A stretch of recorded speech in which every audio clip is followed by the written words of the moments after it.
December 7, 2025. Pagbasa gikan sa Santos nga Ebanghelyo sumala ni San Mateo.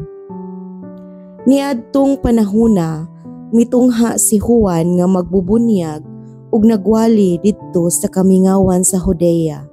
Siya miingon, "Hinulsuli ug biyae ninyo ang inyong mga sala, kay hapit na maghari ang Dios."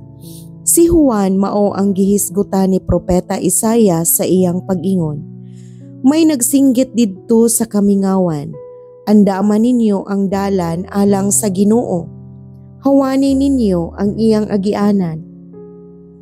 Ang sapot ni Juan hinimo gikan sa balhibo sa kamelyo.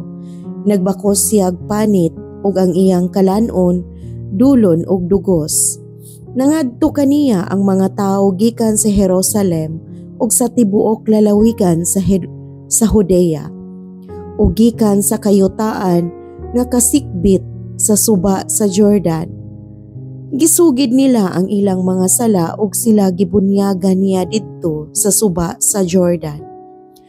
Sa pagkakita ni Juan nga may daghang Pariseo ug Saduceo nga nanuol kaniya aron magpabunyag, miingon siya kanila, "Kamong mga bitin, kinsay nagsulti kaninyo nga makalikay kamo sa hapit na moabot nga kasuko sa Dios?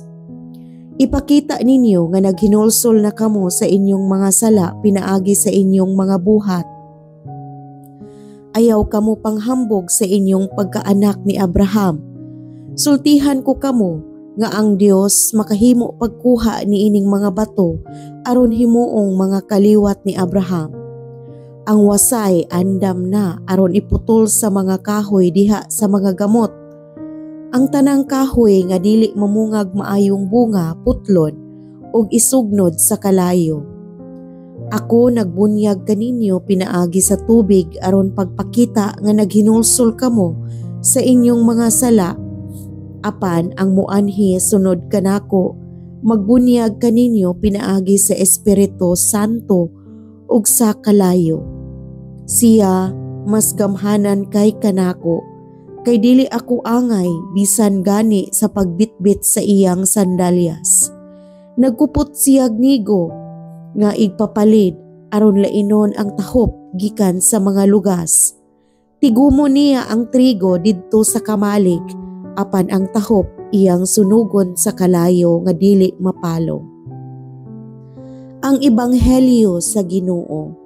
Daygon ko ikaw, O Kristo.